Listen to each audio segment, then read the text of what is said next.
The year was 1944, and Europe was a continent stitched together by the scars of war. Dust rose in small clouds over the shattered roads, carrying with it the echoes of bombings, the distant cries of those who had lost everything.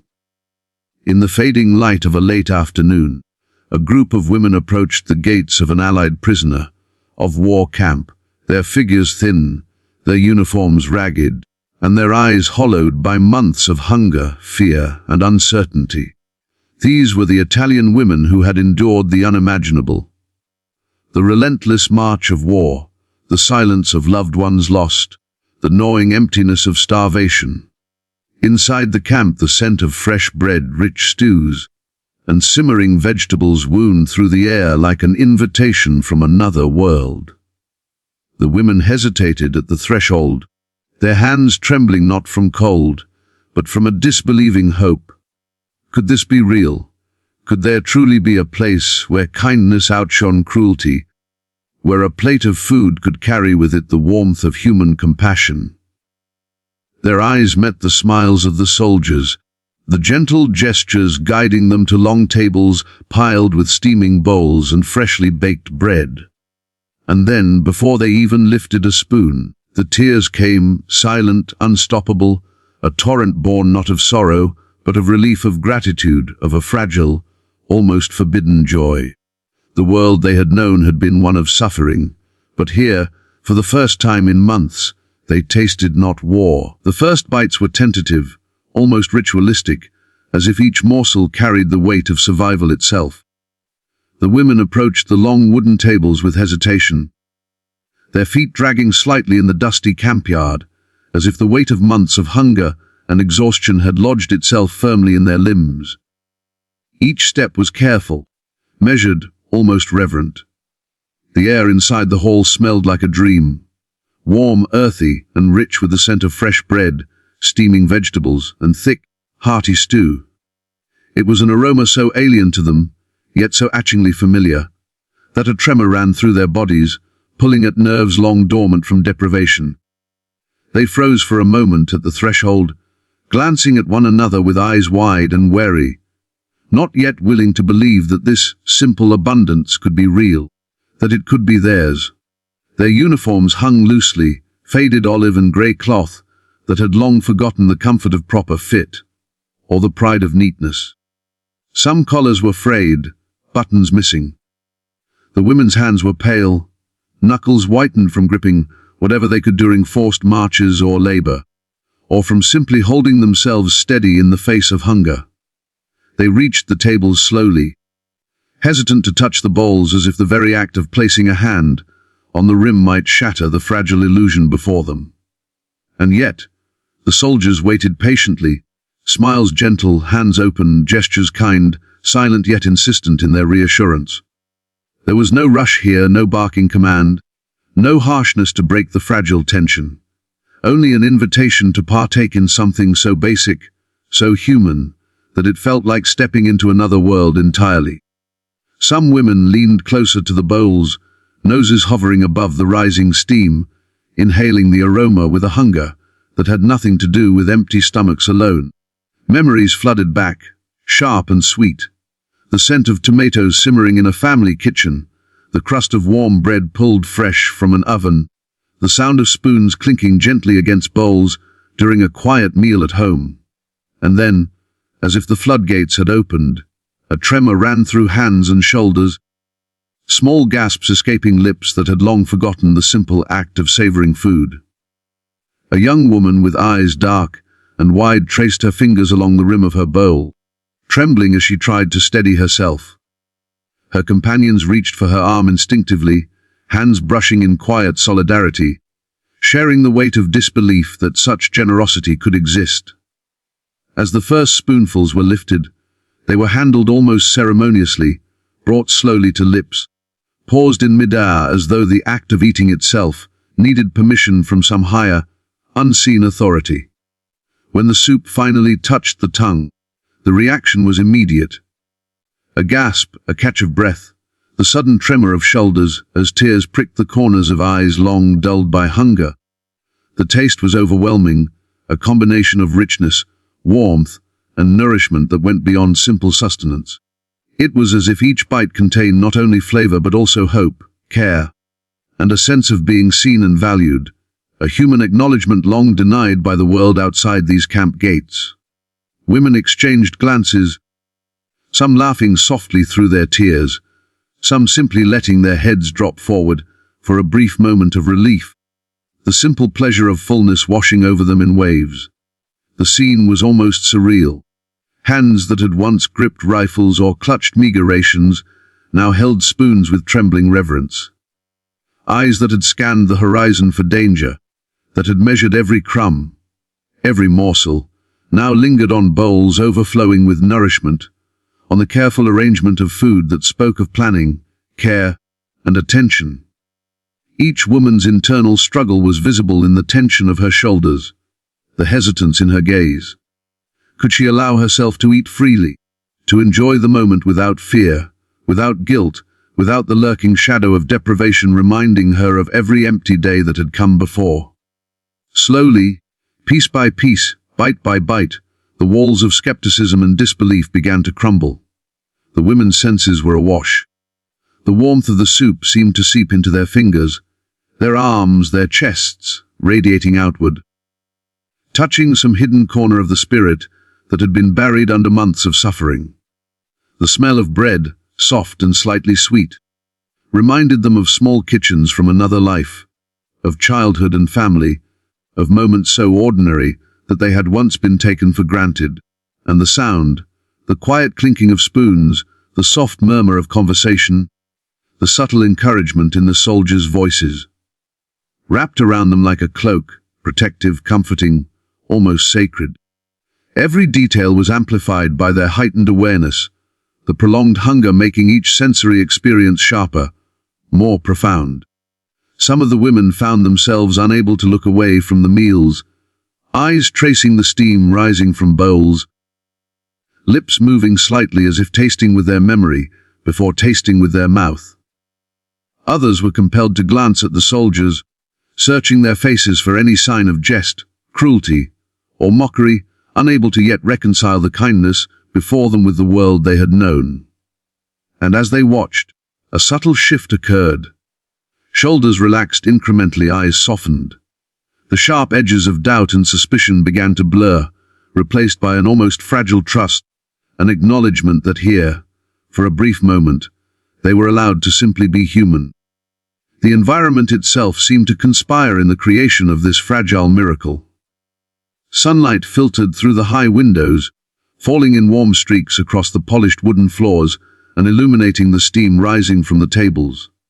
The simple rustic decor, long sturdy tables, benches arranged in orderly rows, neatly folded linens, suggested care, order, and dignity, qualities long absent from the women's lives. Even the air seemed charged with something rarer, an almost tangible sense of welcome. It was as if the hall itself whispered, "You are safe. You are seen. You are allowed this." And so, with hands finally steady enough to scoop, with lips pressed together in nervous anticipation, the women began to eat. The first spoonfuls were transformative. The warmth of the soup carried a shock of relief. The bread's soft texture evoked memories of distant kitchens and home. The combination of flavors and textures acted almost as a balm, soothing months of accumulated deprivation. Tears began to flow unbidden, at first quietly, then more openly, rolling down cheeks as if each droplet carried with it a month, a week, a single day of suffering, now being released into the sanctuary of this unexpected generosity. The sound of these tears mingled with quiet murmurs of appreciation, forming a rhythm of collective relief. Laughter, soft and incredulous, broke through at moments, the absurdity of their luck mingling with profound gratitude. The soldiers watched, patient and steady, offering gentle encouragement or silent gestures of reassurance. A hand reached across a table to guide a trembling hand to a bowl. A nod or a small smile communicated that it was safe to eat, safe to enjoy, safe to exist as more than a shadow of hunger and fear. The women began to respond, slowly at first, lifting spoons with more confidence, tasting with more abandon, savoring not just the sustenance but the acknowledgement of their humanity. Every bite was a statement, a quiet reclamation of dignity, an assertion that they could accept kindness, and that they could survive not only physically but emotionally, spiritually. As the meal continued, the room transformed. What had been tentative and fragile became vibrant and alive. The women's postures shifted, shoulders lifted, heads raised. Eyes sparkled with recognition of a basic truth. They had nearly forgotten life could still contain comfort, warmth, and generosity. Conversations, initially whispered, began to ripple through the hall, stories emerging in fragments. Memories of home, tales of survival, quiet acknowledgements of gratitude. Each interaction, each smile, each tentative word added to the tapestry of renewal forming in the room. And as the last spoonfuls disappeared into bowls, a profound sense of relief lingered in the air. The women had not only eaten, they had begun to reclaim their stolen humanity. The simple act of lifting a spoon, of tasting nourishment, of allowing themselves to enjoy without fear, had become a symbolic victory over months of deprivation, over a world that had sought to strip them of hope. It was a small triumph, yes, but one that carried within it the promise of renewal, of courage regained, of hearts slowly learning to trust again. Tears fell freely, unrestrained, before the first bite even touched their lips, as if the women had been holding them back for months, years, maybe a lifetime, and the mere sight of warmth and kindness had broken open a dam that had long threatened to burst. They stood in the long hall, the sunlight filtering through high windows and dust motes dancing in golden rays, and for the first time in months, maybe ever, they allowed themselves to feel safe enough to simply cry. These tears were not born of despair or pain. They were born of a release so profound it almost seemed sacrilegious to feel relief in a world so steeped in suffering. They ran down faces gaunt from starvation, streaked with dust and fatigue, leaving trails that glistened in the soft light, reflecting the astonishment, disbelief, and wonder that swirled in their hearts. Some women buried their faces into their hands, shuddering softly as their bodies trembled under the weight of emotions long denied. Others clutched the edges of tables, knuckles white, as if gripping the physical reality of kindness would make it tangible, would anchor them in a world where generosity could still exist. Laughter broke through intermittently, fragile and incredulous, bubbling up from throats parched by months of silence and restraint, mingling with quiet gasps and sighs of disbelief. It was a chaotic symphony of raw humanity, joy, grief, relief, and incredulity layered together in a single, overwhelming experience that left the women suspended between past horrors and this improbable present. They looked at the soldiers, searching their faces for traces of deception, of trickery, of cruelty, and found none. Only steady eyes, gentle smiles, and patience that spoke louder than any words. A soldier offered a small nod, his hand hovering briefly near a bowl, a gesture that said, simply, "It is yours. You are allowed to have this. You deserve it." That simple permission was revolutionary. It affirmed a truth the women had almost forgotten, that they were not merely objects of war, that they had intrinsic worth, and that their suffering did not have to define them forever.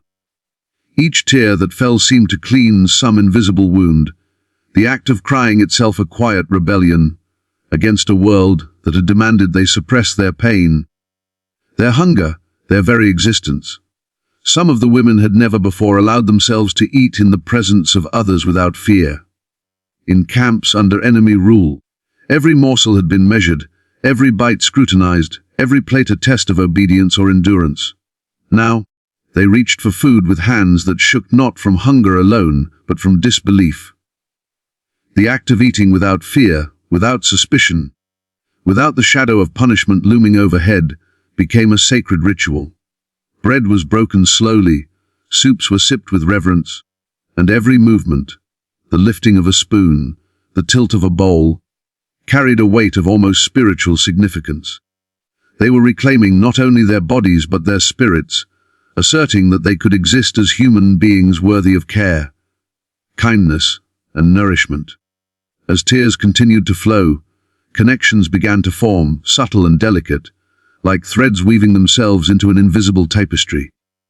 Women glanced at one another, and in those fleeting looks, shared recognition passed silently. We have endured, we have survived, and now here, we are permitted to feel, to connect, to share in the miracle of sustenance and compassion. Conversations began soft at first, punctuated by sniffles and awkward laughter, fragments of shared memories surfacing from a past that had seemed irretrievably lost.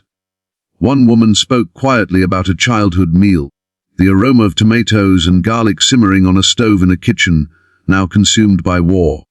Another shared a brief memory of her mother's gentle insistence that she eat slowly, savor every bite, a lesson long forgotten, but suddenly vivid.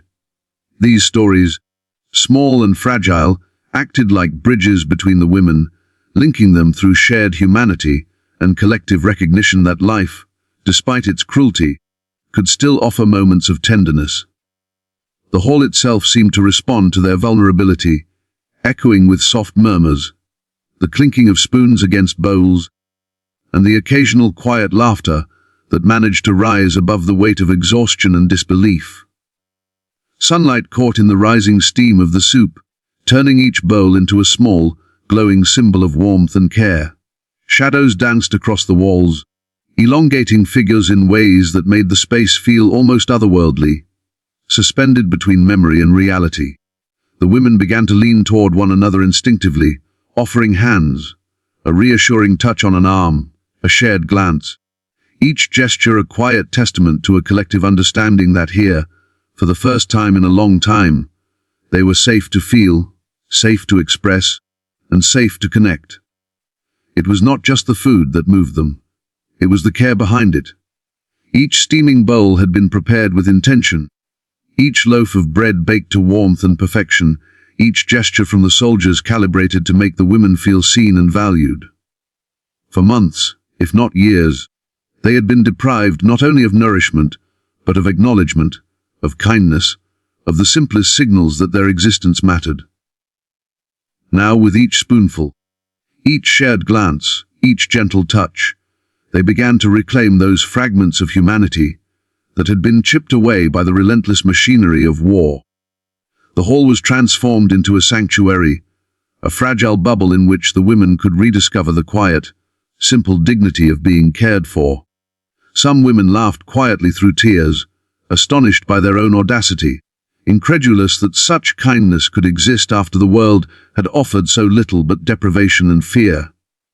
Others remained silent, letting the tears fall, savoring the sensation of relief, the comfort of warmth, the luxury of fullness, and the profound simplicity of being treated with gentleness and respect. The act of eating became an intimate declaration, a subtle act of resistance against the memory of starvation, abuse, and neglect. Each bite, each sip, each small taste of nourishment affirmed the right to exist, the right to feel, and the right to hope. Slowly, the women began to lift their heads, to meet one another's eyes, and to acknowledge the shared miracle of this moment. Bonds formed silently, almost invisibly, yet undeniably. Hands brushed in tentative solidarity, small smiles broke through layers of fatigue and doubt. It was as though the act of crying, of letting go, and of accepting kindness had opened doors within their hearts that had long been sealed. Conversations grew slightly louder, laughter more confident, gestures more natural. The hall, once a space defined by the stillness of disbelief, now pulsed with the quiet rhythm of renewal and connection. In this delicate equilibrium of tears, laughter, and shared humanity, the women began to imagine a future, however tentative. It was not yet bold or certain. It was fragile and flickering, like a candle flame struggling against a draught. But it existed. Hope had been reintroduced into their lives in the most elemental form. Warmth, nourishment, and recognition. Every tear shed before the first bite was a baptism, a symbolic washing away of fear, mistrust, and the desolation that had clung to them for months. Every spoonful that followed was a step into this renewed existence, a step toward reclaiming the dignity and resilience that war had sought to strip away. The room hummed with this quiet miracle. Tears continued to fall, and yet, laughter intertwined with them, a counterpoint that hinted at the complexity of human emotion: relief and disbelief, joy and grief, gratitude and longing. The soldiers' patience and attentiveness provided a steady anchor, allowing the women to navigate the torrent of emotion without fear. They began to speak in fragments, sharing brief stories, small confessions, whispered memories, creating an invisible tapestry of survival and reconnection that wove through the hall like threads of silver light. Each narrative, each smile, each tear contributed to a collective act of restoration, a reaffirmation that even in the aftermath of devastation, the human spirit could endure. And as the meal drew on, the women's movements became more assured. Hands steadied, spoons moved with confidence, eyes met without fear. The act of eating, of sharing, of existing in the warmth of kindness, had become transformative. It was no longer just a meal. It was a ritual of reclamation, a reformation of life, dignity, and the quiet but powerful insistence that hope could survive even in the shadow of war.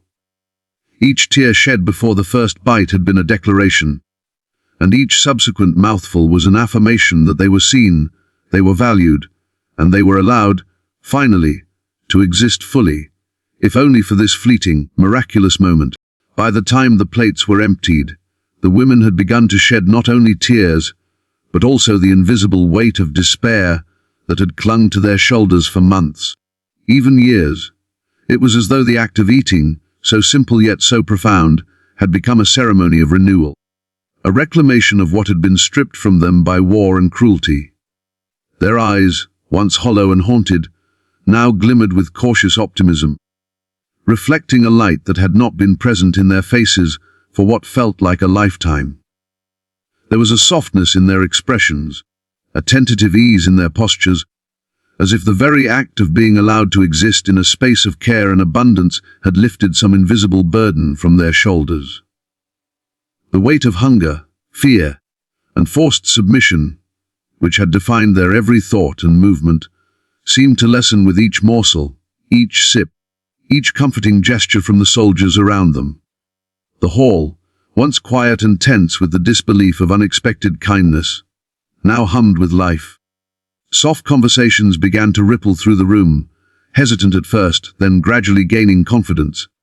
Words were exchanged slowly, carefully, as if speaking too quickly might shatter the fragile reality the women were beginning to accept.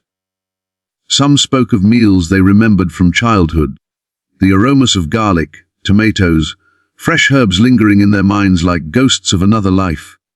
Others shared brief recollections of families and homes now unreachable, memories preserved in the quiet chambers of their hearts. And yet, amidst these memories, there was no sorrow, no lamentation of loss. Instead, there was a tentative celebration, a recognition that even after so much deprivation and fear, the simple act of nourishment could spark a connection to life itself. The women's interactions with each other deepened as the meal progressed. Where once there had been isolation and wariness, there were now glances of understanding, small smiles exchanged, hands brushing lightly in silent acknowledgement. Bonds, subtle yet unbreakable, began to form, created not by shared comfort alone, but by a mutual recognition of endurance, of survival, of the ability to feel again without fear.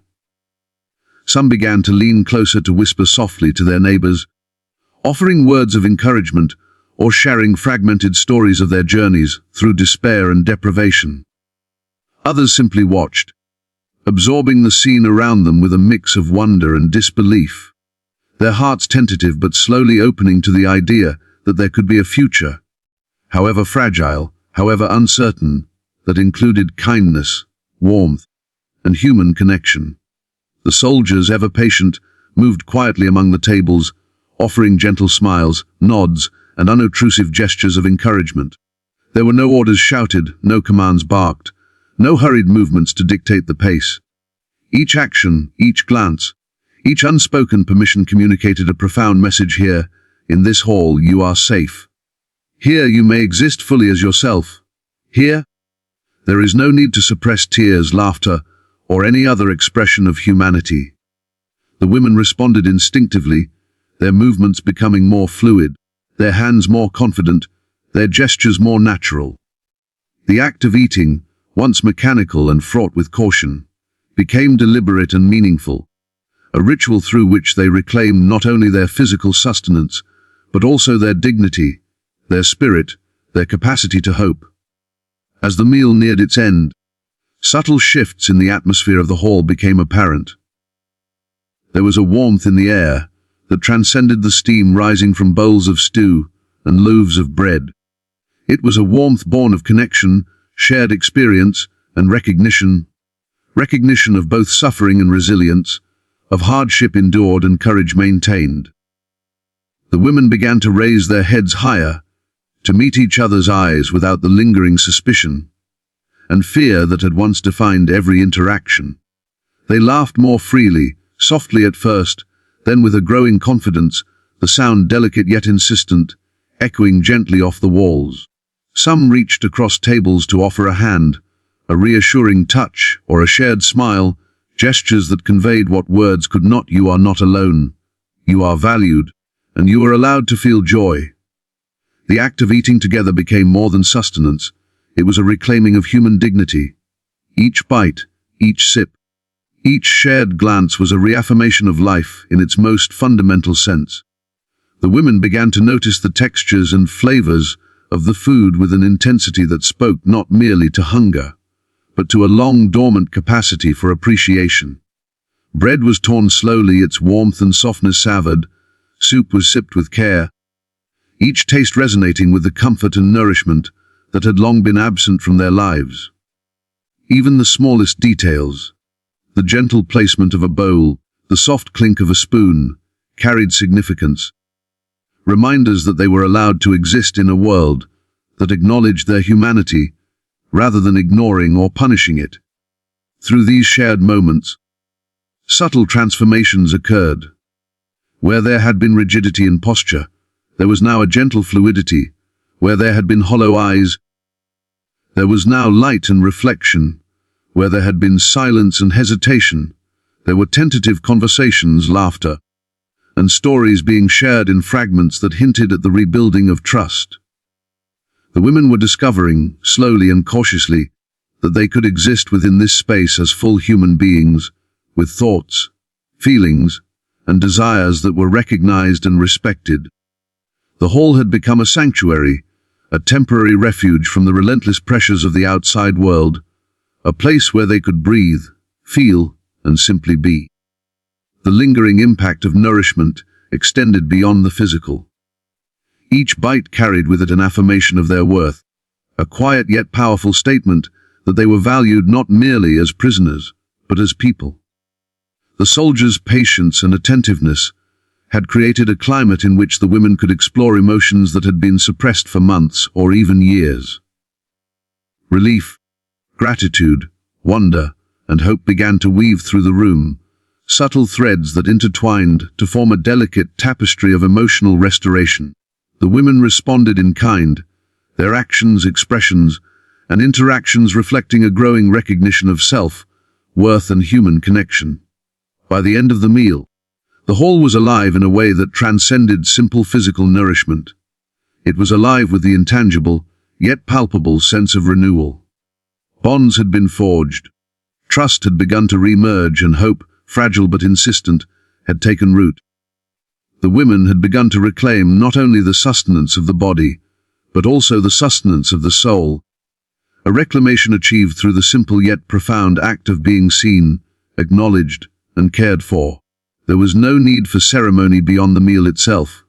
Every glance, every gesture, every bite had become part of a ritual of restoration that carried deep and enduring significance. And as the last morsels were eaten, a subtle calm settled over the hall. Some women closed their eyes for a brief moment, savoring the fullness, the warmth, the care they had received.